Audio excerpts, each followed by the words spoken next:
You're listening to This Week in No Code plus AI, with weekly episodes sharing the latest advancements of AI, plus exclusive interviews, founders using these tools. So without any further ado, let's get started. Welcome to This Week in No Code plus AI. I'm your host, JJ Englert, and we have a very exciting show for you. We are bringing on the co-founder and CEO of Stack Blitz, also known as Bolt AI, the coding platform that has taken everyone by storm in recent months. We're going to be talking about his journey, including how they almost shut down a month before launching Bolt, which then rocketed them to 20 million ARR within the first 2 months. After 7 years of trying to get there, 2 months is all it took with the new product Bolt. I'm excited to talk about all that and more with Eric in just a couple of minutes. But first, we have to talk about Windsurf because that is the news that is dominating the headlines this week. OpenAI wanted to buy Windsurf for $3 billion.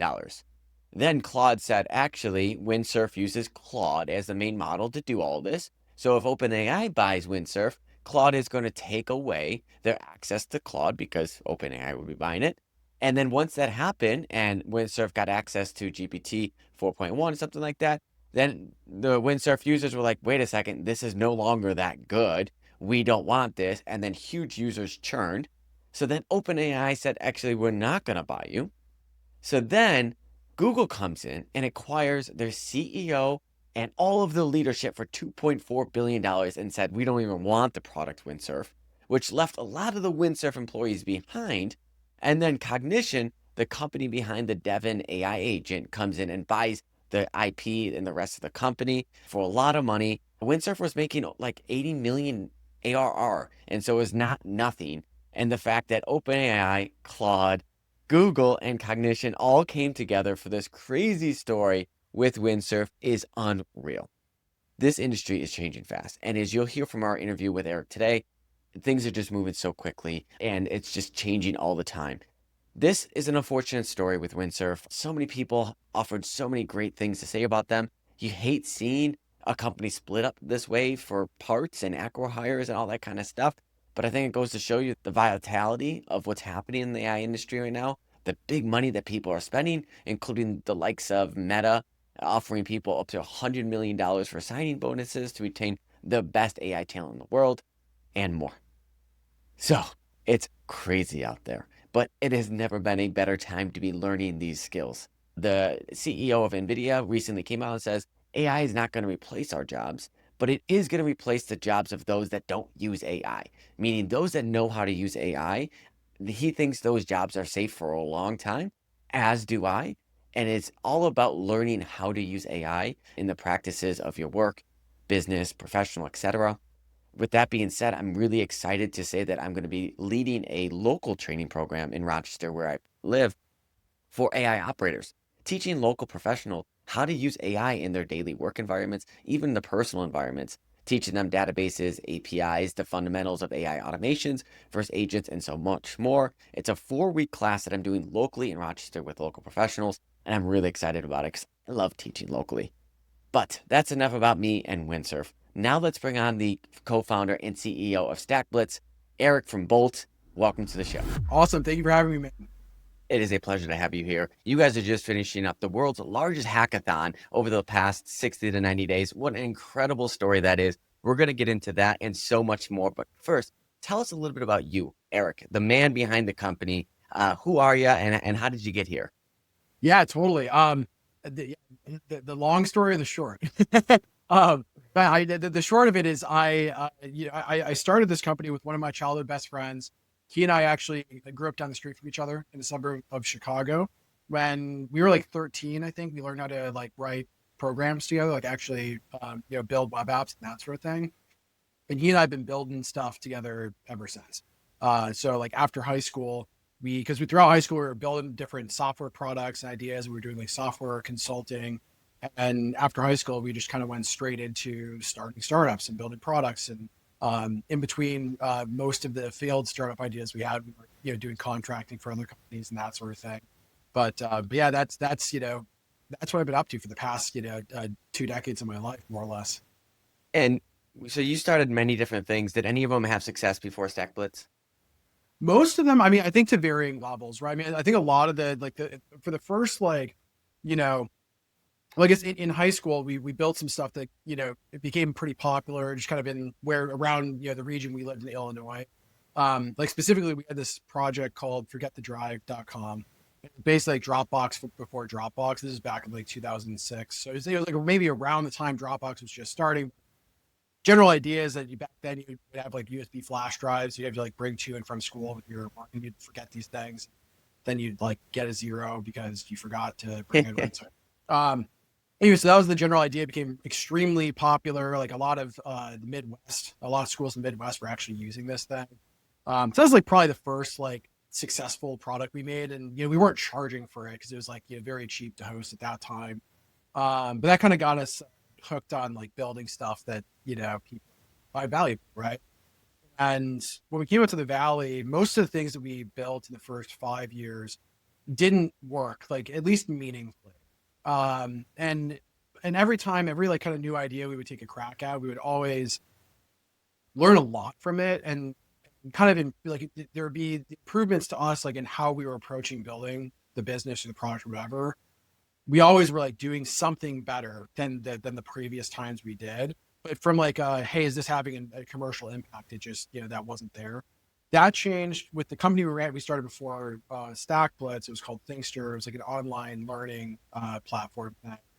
And they think like Pluralsight, but we were teaching people how to do web development. That was like the first thing that we built that really, and we bootstrapped that company. I think the revenue we brought it up to a couple of years is at maybe in the range of like $250,000 a year or something like that. Great. So like a good lifestyle business and that sort of thing. But it was actually like pretty popular amongst developers. And that was really where the origin of Stack Blitz started, was like from the company effectively. And so we launched Stack Blitz out of that company. It became super popular, and we ended up selling, thanks to our previous companies, focused on Stack Blitz full time. But in between, when we came out to the Valley in like 2011 and 20, I think we sold that company in like 2018, I want to say. Mm-hmm. There was like a dozen or two ideas that we had built that just, basically didn't go anywhere. And were just good learning experiences, but it's pretty brutal. Where did you get these skills? Did you just self-teach yourself in high school? How did they come about? Yeah, we pretty much just self-taught. I mean, it's especially on like the programming side. Albert and I would, just like learn together. And I think a lot of like programming, it's a field where there's stuff is just always changing. So even if you go to college to be a software engineer, it's not like you kind of get your degree and you're like set for life with that knowledge. Like your job is just you have to keep learning and keep adapting as new tools and stuff emerge, right? So that, and this is a path a lot of people have begun taking, is just kind of going straight into engineers. Because if you can't really if you're not good at self-learning, or don't have, I should say good at, but like you don't have like the endurance or kind of like grit to do that, then it's going to be challenging, I think, to just be employed as an engineer. Same thing goes for business. Like I just don't think that going to business school meaningfully teaches you how to start a startup. Like you're much better off just going and like starting stuff and failing and learning from that than like going for 4 years at a business school or something. So yeah, like all self-taught, and and I think it's much more of the majority opinion that's like probably the right path for a lot of people looking at these sort of professions. So you have this tremendous skill set. Why not just go collect a paycheck somewhere? Why always keep starting these startups? And like, what's that drive in you that keeps you going in that way? Good question. I mean, over the years, we've like when we've been like in between things, we're like, should we go get jobs? And we've been like close to it. Um, you know, I think that for us, especially with like Stack Blitz, there's always been something really special about this kind of the specific angle we have on this product in this market. And we should just we got to go turn over every stone and make sure that we're not leaving opportunity here on the table of like something that we've really built that we have a lot of belief in. And I think that's like kind of maybe the right way to approach it, because the general advice is like, don't give up, like never give up. But it's also like, I think at some point you have to kind of look at your hand in front of you and go, okay, what things do we need to go? Like if we're going to continue working on this thing, what things do we think we need to go and do to prove that this is viable and worth investing our lives into this, continually, especially if you can get paid a salary, an actual living wage versus being an early stage startup founder. And every time we did it with Stack Blitz, like the stuff we would turn over ended up being, really important. And so that's, and it was kind of like you let the universe decide, like, okay, should we continue working on this thing? Which is really what happened with Bolt, where at the end of last year, we had been around as a company for like 7 years at that point, and we Stack had Blitz? Stack Blitz, and so we had built some really cool technology, really cool products, but the monetization wasn't there to warrant us being a venture backed company, right? I think Yeah. What were you building? What were the products? yeah, it was a web-based IDE. So basically in your browser, you could like build full stack web apps, etc. Very similar to Bolt, except that it was geared to developers and there was no AI built in. Mm-hmm. Yeah. And lots of developers love the thing. We have a million developers a month using the thing. Our ARR though is like, I don't know, 0.7 million, Yeah. A year, which is like not bad, but when you're around for 7 years, you've raised tens of millions of dollars. Like the trajectory has to be meaningfully different. Mm-hmm. And so we're getting ready to spin down the company. And as we looked at that as kind of, what was going to be the outcome, again, it was really like, okay, if that's the right path for us to do as a company, what stones we need to turn over here to make sure that we're not leaving anything, on the table.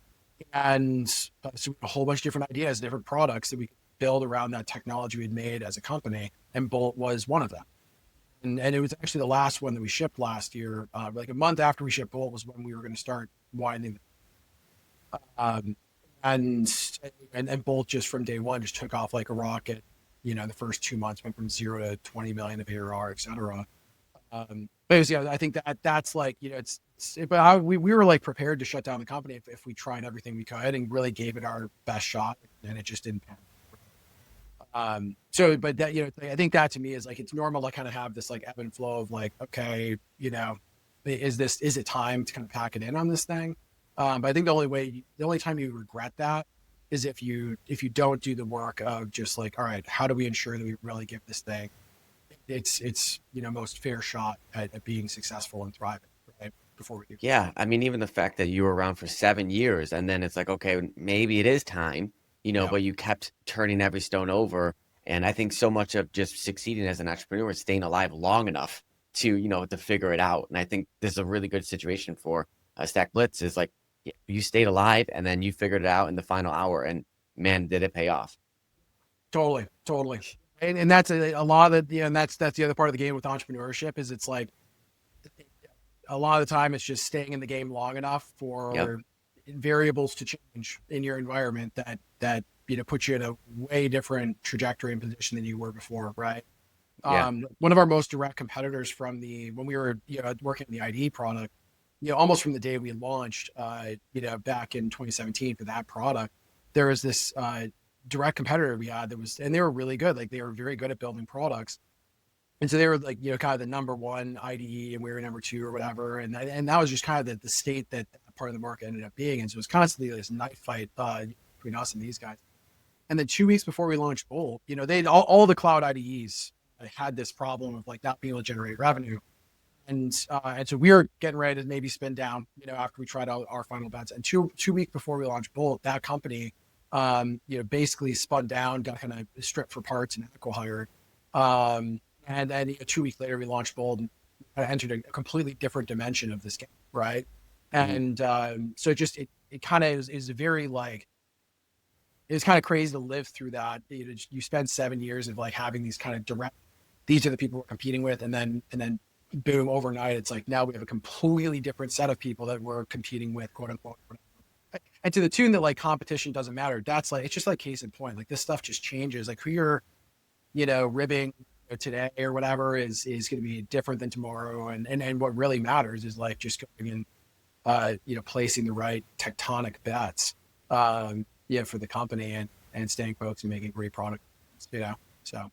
I can't help to think about the other company who was number one in your situation, spun down, and then see you pivot and the success that you're having and thinking, why didn't we do that?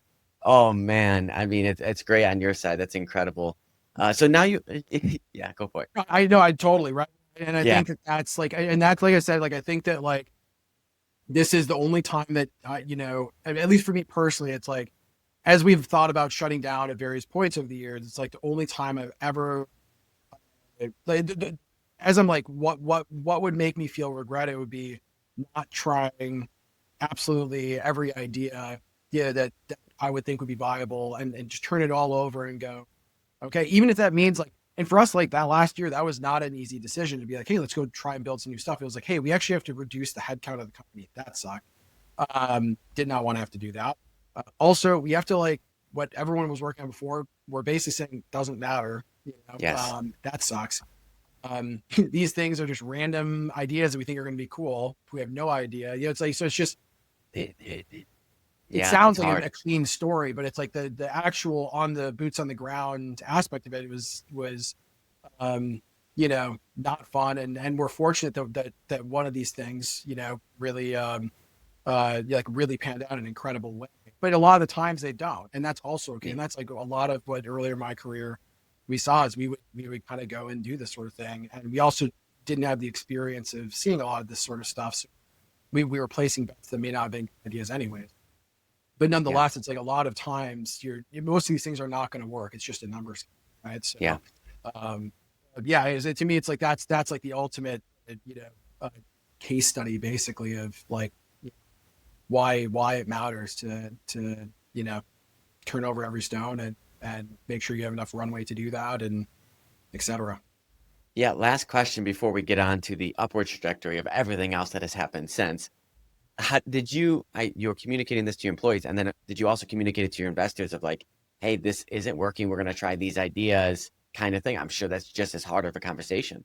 Oh, for sure. Yeah. I mean, and I think that it's largely driven by our conversations with our some of the board members, which just like, what are we doing here if we're not increasing the revenue, Yeah. right? Like if this is Yeah. clearly like not working.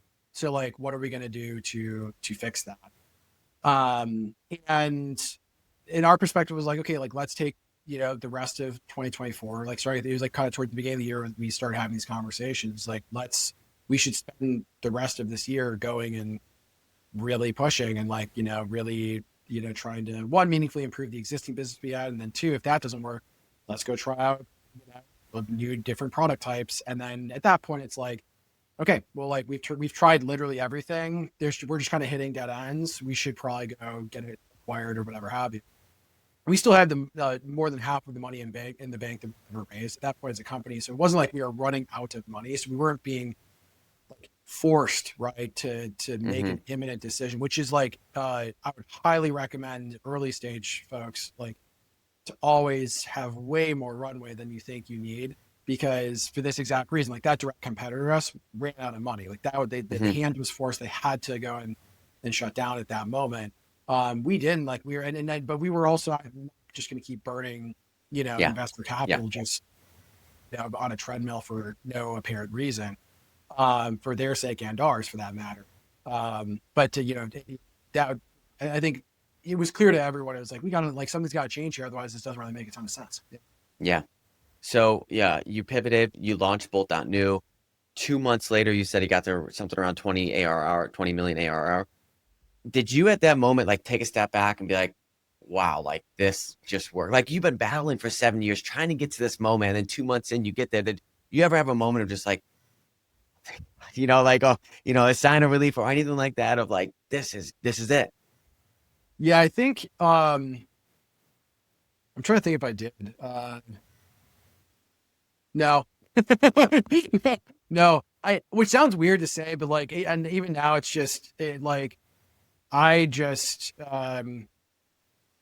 it still feels like, I mean, and I think I think the reality is that we are an extremely young company, and now, one of the most competitive spaces in the world, where things are changing at just an astonishing rate, not just from certainly the technology perspective, but also, the composition of companies and teams, and the talent wars that are happening. There's just so much stuff going on that, you know, I think the right perspective to always have is to feel like hungry, just to not feel, unless once you like sell your company or something, you're like out of the game. It's like, okay, Okay. or if you IPO or whatever, and then, I don't know, like at some point there's kind of like okay, wow, like we did it, right? Yeah. But I think until that, it's like I've seen people kind of take their foot off the gas, and then bad things can happen, right? Because they're a little overconfident in their position. Hmm. I certainly do feel like we've hit I guess what I will say is hitting like once one with the revenue that came in and being like a cash flow positive company, that was a good feeling, because it was like, wow, we control our destiny here, Yeah. and that's great, right? Because like Yeah. all of 2024, we were like, we want to get to a point where we're cash flow break even. We were just grinding to try and get there. And so being able to hit that milestone was awesome, because it's like we're no longer being dictated by a draining amount of the bank account, right? But the flip side of it then was, oh crap, this is obviously a huge opportunity. There's going to be a lot more people entering this market. If We we got to move don't go fast. raise, if we don't go raise more money and start scaling out the operations here, we're going to be really underprepared, to go and battle whatever the hell is going to get thrown at us. So we need to go and either we sell the company now, basically, or we go and really triple down, and Yeah. and we chose the latter, because and we were one of the first movers at that time, and we were one of the first companies to really raise a meaningful amount of money to go and maintain our lead, etc. So And this was late last year or early this year? late last year, and like our fundraising round closed like at the very beginning of January. We started that fundraising like mid December or something. Okay. And what was But the final amount that you raised there? the total amount raised that we announced is 105 million. So Incredible. I mean, I can't even imagine trying to being the CEO to raise over $100 million in a round. I mean, how difficult that must have been, and being able to steer your company through that is incredible. Also, to the fact that you've launched this new product and now you're going all in on this new product, but it has a whole new ICP, it has all new branding, like everything is entirely new. And it's like, how did you go to the team and say, okay, guys, here's where we're at, let's refocus, redo everything, and like go? Like, what were those conversations like? I mean, it's been with the benefit of hindsight, it's like new ICP, new, like, it's like that like a lot of this stuff we figured out, like we had no idea when we launched it. Like we thought developers were going to be the ones using this. Yeah. It turned out it was primarily non-developers, and we were like, Yeah. what the heck is going on here? And then as we chatted with more and more folks, it was like, okay, this is like actually something that folks, that are non-developers find a lot of value, right? Hmm. And that's the primary target. I think for us, like, it's like at first just getting the general product idea pulled to life. It was like, it was a simple enough concept that, maybe in the first 2 to 4 weeks we were just starting it, people were like, why would this thing be useful? It's like basically like ChatGPT, but you don't have to copy and paste the code to like Hmm. Stack Blitz or something. And then once you actually try, you're like, oh shit, this is amazing, right? Hmm. And so then from there was, when something's working and people are like, okay, this is like really cool, it just kind of like, it makes a lot of these sort of things easier.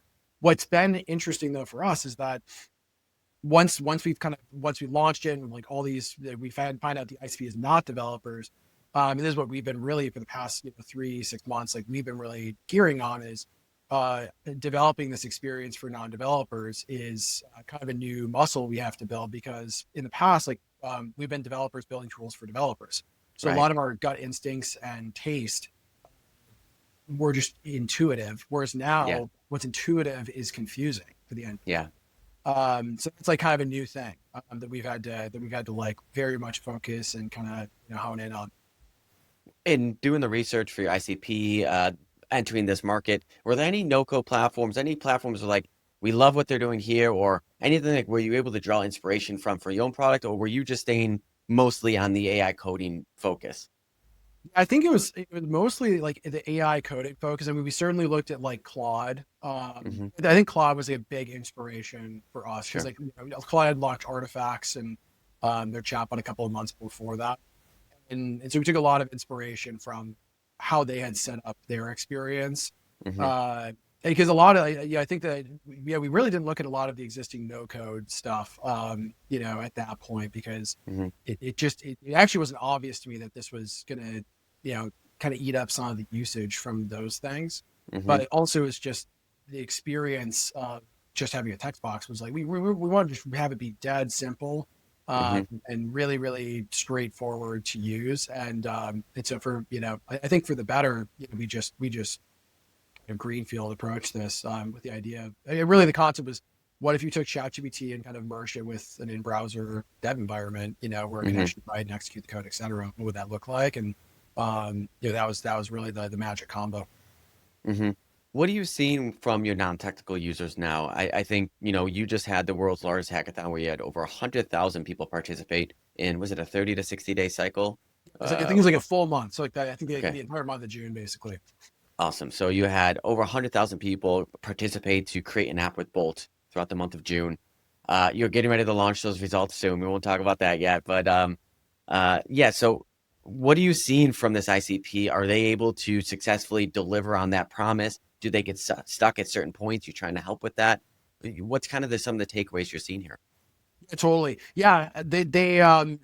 Folks are building real products into production, and making money with them, right? For both like web and mobile apps. And which is really cool, right? Because I think that is, certainly for a lot of like individuals, like people that come and sign up for our pro plan, is primarily like people that have entrepreneurial ambitions. Yeah.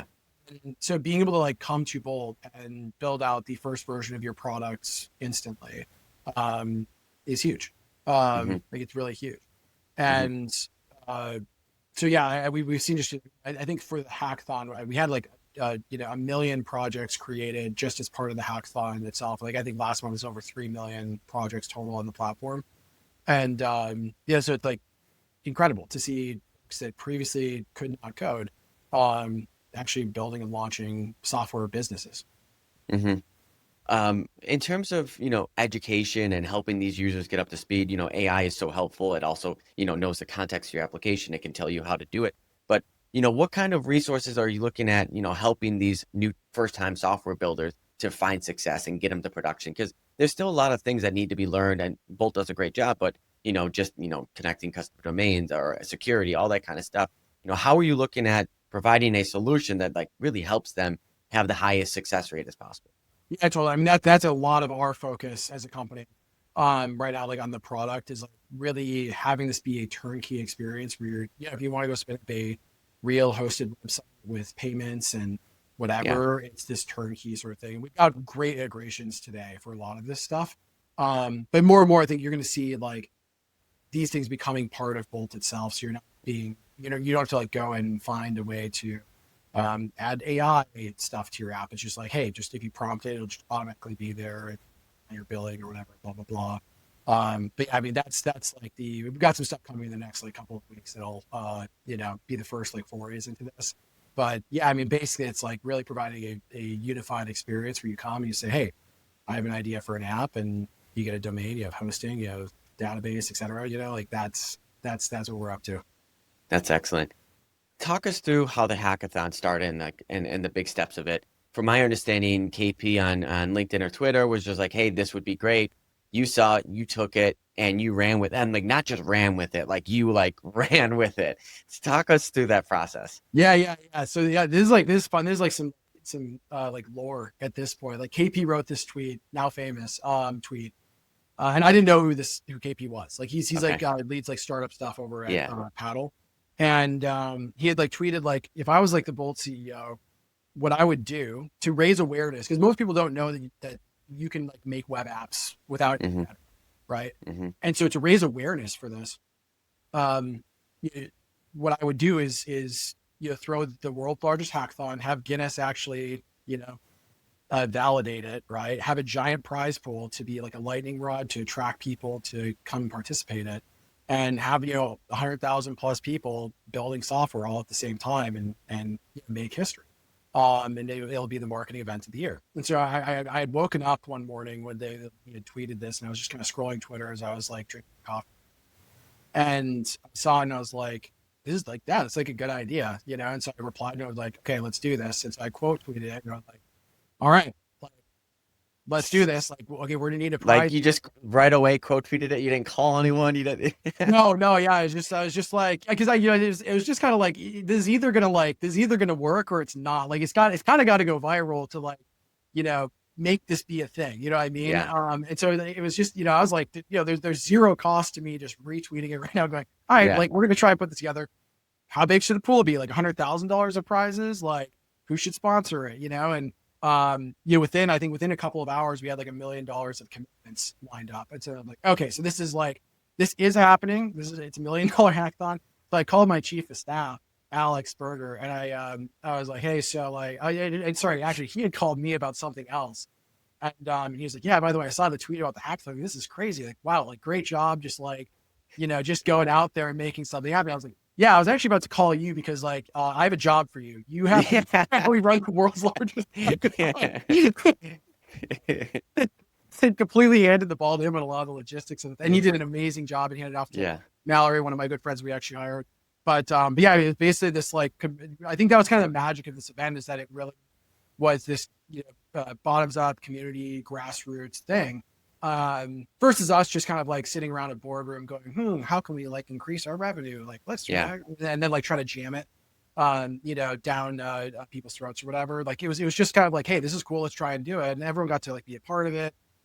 Even though the design of the website, we like had ran a competition of like, okay, who want like come and design the website, like whoever gets a prize or whatever, blah blah blah. So yeah, it was this really fun community oriented thing, and then just kept going to the next level where to kick off the hackathon, the Chainsmokers threw a concert. A couple thousand people that had signed up to be part of the hackathon. We talked about that on the podcast a couple times. I was so impressed that you did that. If I was in the Valley area, I would be trying to get into that party for sure. I thought that was incredible. It was fine. Those guys are like investors in us, and so like I had texted them. I was like, hey, what are you guys doing on May 7th or whatever? They're like, nothing, and I was like, like this, there might be something fun we could do here. I was like, okay, they could actually do this. Let's go. Alex and Andrew are super. But yeah, fun concert. Our team actually like put on the whole thing, so that's like a lot of work. It's a huge thing. Yeah. So yeah, like they're saying the venue that we worked with is like usually companies, start planning this stuff at least 6 to 9 months out, and we started 6 weeks before.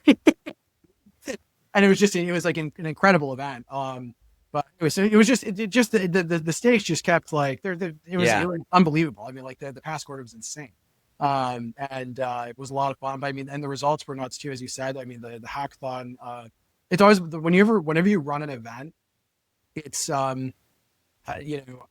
I've ran a couple of these sorts of things now in the past year since I've been, our company's been doing a lot more event-based marketing stuff. And the concert was like just the biggest thing by far we've done. Whenever you do this sort of thing, it's always like when you announce it maybe a month before, 2 months before, and a couple of people sign up. And let's say you need to get like 100 people. Most of those people will only sign up in like the 48 hours, 72 hours before the event. So you're like nail biting all the way up until a couple of days before it, right? And so for both the concert and the hackathon, we were like, oh my God, are we going to break a Guinness World Record or whatever, blah, blah, blah. And then ended up blowing past it. But yeah, we had like 130,000 something people that participated. And it's just, I mean, one of the highest ROI marketing things we've ever done, period. So. Yeah, I mean, you're not only doing this, which in itself is a huge feat, the event, the hackathon, but then also building this product, figuring this ICP out, figuring everything else out. Like, and you still have a small team. Is it like 50 people, something like that? Yeah, not even. I think we're like 35, 40. Yeah. So it must have been all hands on deck for quite a bit. How are you feeling after that last push? Yeah, I mean, I think it's like, we have more work cut out for us now. Now it's like, there's a lot of, we're just like focusing on like the product and our AI agents and stuff like that. And, but yeah, I mean, it was awesome. I mean, it's like, it was a giant undertaking, but, to me, it's super unique, right? I mean, no other company's kind of done anything quite like what we did there. Like, we're probably going to do it again. Just kind of giving it a lot of work. And then people are like, we want another one of these. Yeah, I mean, it's awesome. I think a lot of the team is like, probably the marketing team is pretty tired, but it's just this, Yeah, I mean, mission success, right? I mean, this is like, there were so many people that were part of the hackathon that had never tried to build software before that did, and Yeah. I'm seeing them still tweeting like they're still building out their projects and they're like making Yeah. money from this, and so it's just really cool to see like folks that are very entrepreneurial and have ambition like go and actually uh, build real things and make real differences in people's lives. Like it's to me, like that's been my favorite part of the whole hackathon, was just getting to meet some of these people, virtually and in person and stuff. That Yeah. are building cool products. When are you going to announce the winners? Good question. I think it's like, I want to say it's like next weekend. It's not this week, but the weekend after, I think. Okay. On hackathon.dev, I think we actually have, let me check the day. I think it's like the 26th, I want to say. Yeah, July 26th is the awards here. So Can you say anything about some of the submissions you've seen so far, or anything that has really impressed you, or anything like that? yeah, totally. I'm not one of the judges, by the way. So like Okay. my personal opinion on what's cool or what I'm going to say has no weighting on whatever. But yeah, we actually like created this like hackathon news network where during the hackathon, we're like, we brought a couple of people on building cool stuff. And so some of the cool ones from there and from there's one, these ones I haven't actually chatted with these folks, but there's an app called Story Hero, which is like a native iOS and Android app with this subscription component. These guys are making money with it. And basically it's like you can create AI generated stories to read to your kids. And you can have like character sets. You can have recurring stories. Very nice. That's a great aspect of it. Totally, right? And so it can be like, I made one about like my daughter and our dog and stuff, and like every night, a new adventure whenever they're going on. Super cool, fun app. And it's to me is like something I will use. Like I'm a dad, and like it's you can only read Brown Bear so many times. My daughter can read it all the time, but I'm like, why don't we I don't know, let's read something about you, right? So that was a really cool one. Another really cool one was there's a gal who made, I think it's called like New Mom Help, I think is the name of the on the site. But she's recently a new mother, created a site. Basically, it's an AI agent that can actually help you get answers to questions about the early stages of being postpartum, as a mom and as a parent, of like how do you do X, Y, Z in those early phases, because it can be pretty tough and like you can get a lot of different answers from different sources and whatnot. So that was like a really cool site. And again, she has no coding in her background. She's never built product before. And like built this really beautiful, amazing AI powered app. I'm like, Jesus, like before like 12 months ago, if I had to write that from scratch, like as an engineer, like that would be at least like, a week or something of work to like get to that point. So super cool. Let's see. Yeah, I think, I mean, there's tons of other ones I could, like, one of the other, like, I'm kind of picking the ones that are meaningful to me, where it's, Sure. there's a lot of really cool businesses being created where like solving real problems, but like the ones, like there was a guy who tweeted about this one where he had a gambling addiction to like sports betting, which is just like this, really terrible thing that's kind of going on right now in society. It's not really talked about a ton, but people are losing a lot of money. And he had, I think he had said on Twitter, he had lost like, I don't know, $100,000 in sports. And, so he made an app that helps people who have gambling addiction, to sports betting, basically kind of create routines. I haven't downloaded the app personally to like try, but he kind of showed some of the mechanics of it. It's basically like kind of creating routines around, staying in the straight and narrow of like having systems in your life that are keeping you being healthy, and you're focusing you on the right things. And it's like kind of a daily check-in, right? Because I think if you're trying to build habits of any kind, it's often about, hey, like avoiding the things that lead you to the paths you don't want to, right? Anyway, so he created this app for himself and for other people that have had issues with sports gambling. And so it's just like seeing things like that where, again, this person's a developer. Would they have built something that like they wouldn't have been able to? The number of people that you have to convince about the developer that this is worth their time to go and do, which is while laudable, maybe they have their own ideas, or they might be busy or whatever.